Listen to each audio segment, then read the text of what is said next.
ਵਾਹਿਗੁਰੂ ਜੀ ਕਾ ਖਾਲਸਾ ਵਾਹਿਗੁਰੂ ਜੀ ਕੀ ਫਤਿਹ ਜੀ। ਅੱਜ ਅਸੀਂ ਜਿਸ ਵਿਸ਼ੇ 'ਤੇ ਵਿਚਾਰ ਕਰਾਂਗੇ, ਅੱਜ ਦੇ ਮਾਹੌਲ ਅਤੇ ਅੱਜ ਦੇ ਸਮੇਂ ਨੂੰ ਵੇਖਦੇ ਹੋਏ ਇਹ ਇੱਕ ਬਹੁਤ ਹੀ ਇੰਪੋਰਟੈਂਟ ਟੌਪਿਕ ਹੈ। ਅੱਜ ਅਸੀਂ ਸਮਝਾਂਗੇ ਕਿ ਗੁੱਸਾ ਕੀ ਹੈ ਅਤੇ ਇਸ ਤੋਂ ਕਿਵੇਂ ਬਚਣਾ ਹੈ। ਅੱਜ ਦਾ ਜੋ ਵਿਸ਼ਾ ਰਹੇਗਾ ਉਸ ਨੂੰ ਅਸੀਂ ਸਿਰਫ ਗੁਰਮਤਿ ਸਿਧਾਂਤਾਂ ਦੇ ਅਨੁਸਾਰ ਹੀ ਵਿਚਾਰ ਕਰਾਂਗੇ।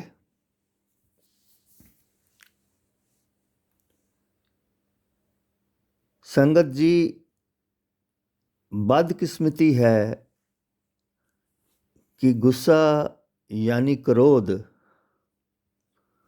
ਇੱਕ ਐਸੀ ਅੱਗ ਹੈ ਜਿਸ ਨੂੰ ਬੰਦਾ ਖੁਦ ਹੀ ਲਗਾਉਂਦਾ ਹੈ ਅਤੇ ਫਿਰ ਇਸ ਅੱਗ ਨੂੰ ਖੁਦ ਹੀ ਜਲਦਿਆਂ ਬੁਝਦਿਆਂ ਵੇਖਦਾ ਹੈ। ਅਸੀਂ ਇਹ ਸਾਰੇ ਜਾਣਦੇ ਹਾਂ ਕਿ ਗੁੱਸੇ ਦਾ ਕੀ ਨਤੀਜਾ ਹੁੰਦਾ ਹੈ।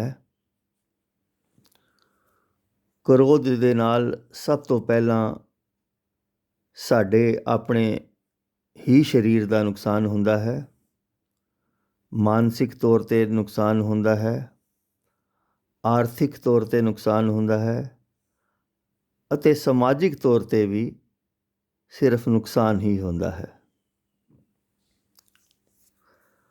ਪਰ ਕਮਾਲ ਦੀ ਗੱਲ ਅਤੇ ਹਾਸੀ ਦੀ ਗੱਲ ਇਹ ਹੈ ਕਿ ਕੋਈ ਵੀ ਬੰਦਾ ਆਪਣੇ ਮਨ ਜਾਂ ਦਿਲ ਤੋਂ ਖੁਦ ਕ੍ਰੋਧ ਕਰਨਾ ਨਹੀਂ ਚਾਹੁੰਦਾ, ਫਿਰ ਵੀ ਕ੍ਰੋਧ ਆ ਹੀ ਜਾਂਦਾ ਹੈ ਅਤੇ ਅਸੀਂ ਇਸ ਦਾ ਸ਼ਿਕਾਰ ਬਣ ਜਾਂਦੇ ਹਾਂ। ਅਸੀਂ ਹੁਣ ਇਹ ਜਾਣਦੇ ਹਾਂ ਕਿ ਕ੍ਰੋਧ ਦਾ ਅਸਲ ਵਿੱਚ ਕੀ ਕਾਰਨ ਹੈ ਅਤੇ ਅਸੀਂ ਨਾ ਚਾਹੁੰਦੇ ਹੋਏ ਵੀ ਕਿਉਂ ਇਸ ਦੇ ਚੰਗੁਲ ਦੇ ਵਿੱਚ ਫਸ ਜਾਂਦੇ ਹਾਂ ਅਤੇ ਫਿਰ ਇਸ ਦਾ ਜੋ ਨਤੀਜਾ ਹੈ ਉਹ ਅਸੀਂ ਭੁਗਤਦੇ ਹਾਂ। ਕ੍ਰੋਧ ਦਾ ਜੋ ਮੁੱਖ ਕਾਰਨ ਹੈ ਕਿ ਬੰਦੇ ਦੀ ਫਿਤਰਤ ਹੈ ਕਿ ਹਰ ਕੰਮ ਜੋ ਹੈ ਉਸ ਦੇ ਹਿਸਾਬ ਦੇ ਨਾਲ ਹੀ ਹੋਏ। ਜਿਸ ਤਰ੍ਹਾਂ ਸਿਰਫ ਮੈਂ ਚਾਹੁੰਦਾ ਹਾਂ ਸਾਹਮਣੇ ਵਾਲਾ ਬੰਦਾ ਵੀ ਉਸੇ ਤਰ੍ਹਾਂ ਹੀ ਚੱਲੇ। ਮੰਨ ਲਵੋ ਕਿ ਪਤਨੀ ਚਾਹੁੰਦੀ ਹੈ ਕਿ ਪਤੀ ਮੇਰੇ ਅਕੋਰਡਿੰਗ ਚੱਲੇ ਅਤੇ ਫਿਰ ਉੱਧਰ ਪਤੀ ਵੀ ਇਹੀ ਚਾਹੁੰਦਾ ਹੈ, ਉਸ ਦੀ ਵੀ ਇਹੀ ਮੰਗ ਹੁੰਦੀ ਹੈ ਕਿ ਉਸ ਦੀ ਪਤਨੀ ਵੀ ਉਸ ਦੇ ਅਸੂਲਾਂ ਦੇ ਵਿੱਚ ਚੱਲੇ। ਪਿਤਾ ਚਾਹੁੰਦਾ ਹੈ ਕਿ ਮੇਰਾ ਪੁੱਤਰ ਮੇਰੇ ਅਨੁਸਾਰ ਚੱਲੇ। ਮਾਲਿਕ ਦੀ ਵੀ ਇਹੀ ਮੰਗ ਹੈ ਕਿ ਉਸ ਦਾ ਜੋ ਨੌਕਰ ਹੈ ਉਸ ਦੇ ਹਿਸਾਬ ਨਾਲ ਹੀ ਚੱਲੇ। ਪਰ ਐਸਾ ਹੋ ਨਹੀਂ ਸਕਦਾ ਕਿਉਂਕਿ ਕੁਦਰਤ ਨੇ ਹੀ, ਜਾਂ ਇਹ ਕਹਿ ਲਓ ਕਿ ਕੁਦਰਤ ਨੂੰ ਹੀ ਇਸ ਤਰ੍ਹਾਂ ਦਾ ਮਨਜ਼ੂਰ ਨਹੀਂ ਹੈ। ਪਰਮਾਤਮਾ ਨੇ ਖੁਦ ਹੀ ਸਾਨੂੰ ਵੱਖ-ਵੱਖ ਬਣਾਇਆ ਹੈ, ਵੱਖ-ਵੱਖ ਸੁਭਾਅ ਦਿੱਤੇ ਨੇ ਅਤੇ ਵੱਖ-ਵੱਖ ਹੀ ਵਿਚਾਰ ਵੀ ਦਿੱਤੇ ਨੇ। ਅਗਰ ਮੈਂ ਚਾਹੁੰਦਾ ਹਾਂ ਕਿ ਮੇਰਾ ਬੱਚਾ ਮੇਰੇ ਅਨੁਸਾਰ ਬਣ ਜਾਏ, ਇਹ ਕੁਦਰਤ ਨੂੰ ਮਨਜ਼ੂਰ ਨਹੀਂ। ਇੱਥੇ ਪਾਤਸ਼ਾਹ ਕਹਿੰਦੇ ਨੇ,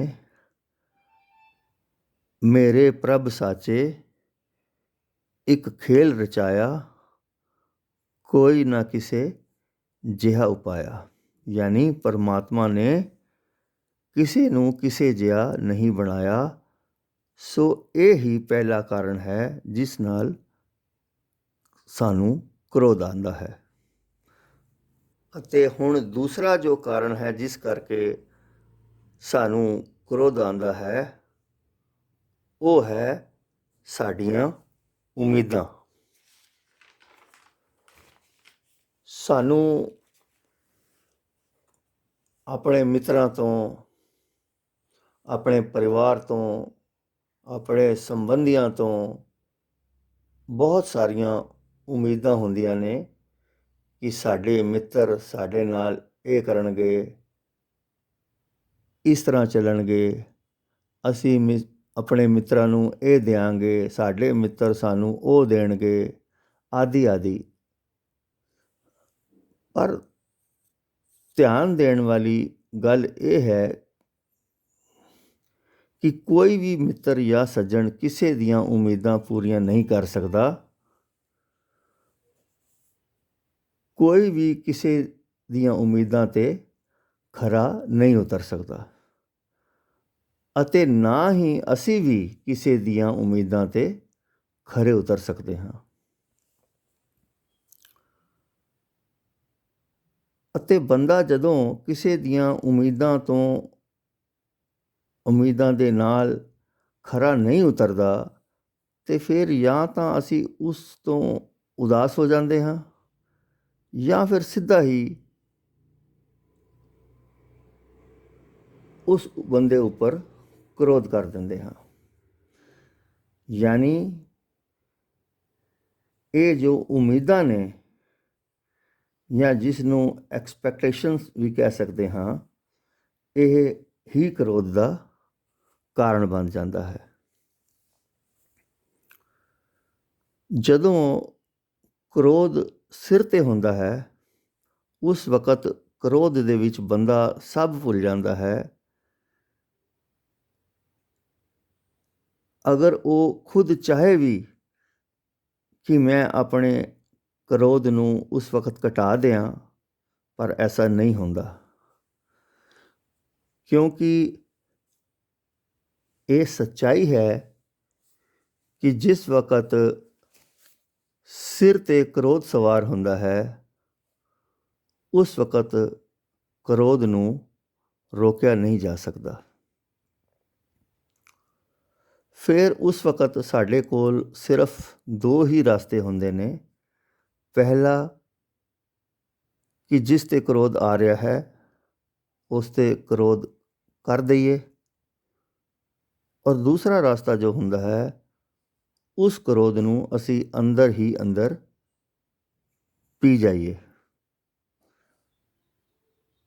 ਇਹਨਾਂ ਦੋਨਾਂ ਰਸਤਿਆਂ ਤੋਂ ਇਲਾਵਾ ਤੀਸਰਾ ਰਸਤਾ ਨਹੀਂ ਹੁੰਦਾ। ਪਰ ਦੁੱਖ ਦੀ ਗੱਲ ਇਹ ਹੈ ਕਿ ਦੋਨੋਂ ਹੀ ਰਸਤੇ ਸਾਡੇ ਲਈ ਖਤਰਨਾਕ ਨੇ। ਮੰਨ ਲਓ ਕਿ ਜਿਸ ਦੇ ਉੱਪਰ ਅਸੀਂ ਕ੍ਰੋਧ ਆਪਣਾ ਕੱਢਦੇ ਹਾਂ ਉਸ ਨਾਲ ਆਪਸੀ ਮਨਮੁਟਾਵ ਅਤੇ ਕਲੇਹ ਪੈਦਾ ਹੋ ਜਾਂਦਾ ਹੈ। ਹੋ ਸਕਦਾ ਹੈ ਸਾਡਾ ਵਪਾਰ ਖਤਮ ਹੋ ਜਾਏ, ਪਰਿਵਾਰ ਟੁੱਟ ਜਾਏ, ਨੌਕਰੀ ਵੀ ਜਾ ਸਕਦੀ ਹੈ, ਰਿਸ਼ਤੇ ਵੀ ਟੁੱਟ ਸਕਦੇ ਨੇ। ਯਾਨੀ ਕ੍ਰੋਧ ਦਾ ਨਤੀਜਾ ਸਿਰਫ ਨੁਕਸਾਨ ਹੀ ਹੈ। ਹੁਣ ਦੂਸਰੀ ਤਰਫ ਜੇ ਅਸੀਂ ਅੰਦਰ ਹੀ ਅੰਦਰ ਕ੍ਰੋਧ ਨੂੰ ਪੀ ਜਾਂਦੇ ਹਾਂ ਤਾਂ ਹੋਰ ਵੀ ਵੱਡਾ ਨੁਕਸਾਨ ਹੈ। ਇਹ ਕ੍ਰੋਧ ਸਾਡੇ ਅੰਦਰ ਰਹਿ ਕੇ ਇੱਕ ਬਿਮਾਰੀ ਦਾ ਘਰ ਬਣ ਜਾਂਦਾ ਹੈ।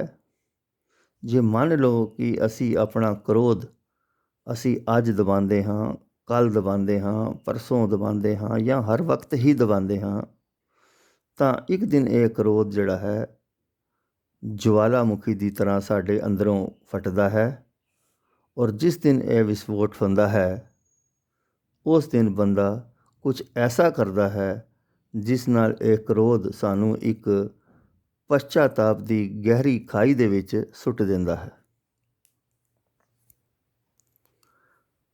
ਫਿਰ ਉਸ ਖਾਈ ਦੇ ਵਿੱਚੋਂ ਨਿਕਲਣਾ ਜਿਹੜਾ ਹੈ ਉਹ ਸਾਡੇ ਵਾਸਤੇ ਨਾਮੁਮਕਿਨ ਜਿਹੜਾ ਹੈ ਉਹ ਹੋ ਜਾਂਦਾ ਹੈ।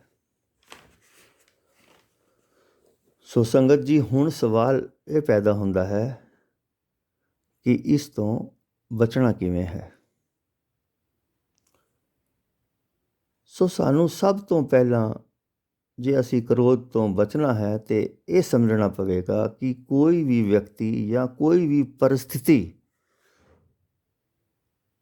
ਸਾਡੇ ਅਨੁਸਾਰ ਕਦੀ ਵੀ ਨਹੀਂ ਹੋ ਸਕਦੀ। ਇਸ ਗੱਲ ਨੂੰ ਸਾਨੂੰ ਮੰਨਣਾ ਪਏਗਾ, ਯਾਨੀ ਕੋਈ ਵੀ ਇਨਸਾਨ ਸਾਡੇ ਅਕੋਰਡਿੰਗ ਨਹੀਂ ਚੱਲ ਸਕਦਾ। ਪਰ ਫਿਰ ਵੀ ਅਸੀਂ ਇਹ ਚਾਹੀਏ ਕਿ ਸਾਡੇ ਹਿਸਾਬ ਨਾਲ ਹੀ ਸਭ ਚੱਲੇ ਤਾਂ ਅਸੀਂ ਸ਼ਾਂਤ ਕਦੀ ਵੀ ਨਹੀਂ ਰਹਿ ਸਕਦੇ। ਕ੍ਰੋਧ ਜਿਹੜਾ ਹੈ ਉਹ ਰਹੇਗਾ ਹੀ ਰਹੇਗਾ।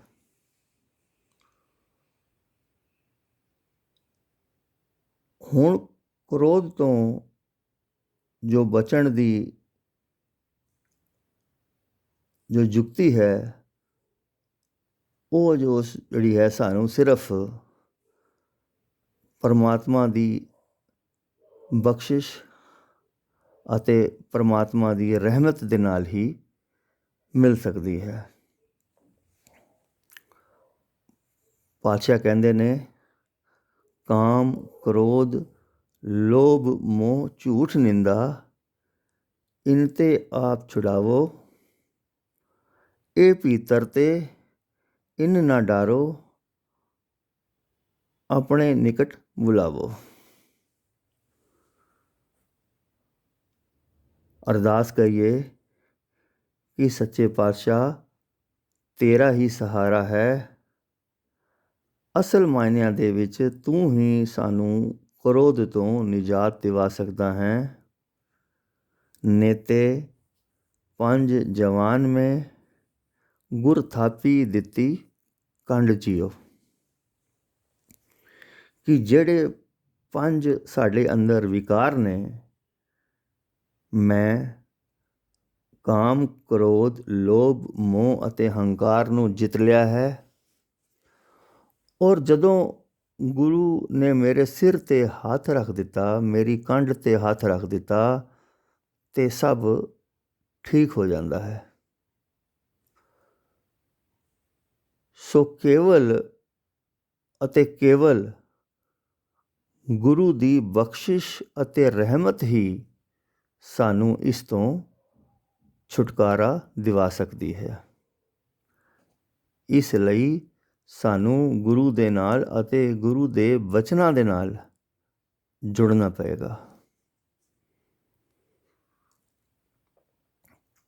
ਸੋ ਸੰਗਤ ਜੀ, ਇਹ ਸੀ ਅੱਜ ਦੀ ਵਿਚਾਰ।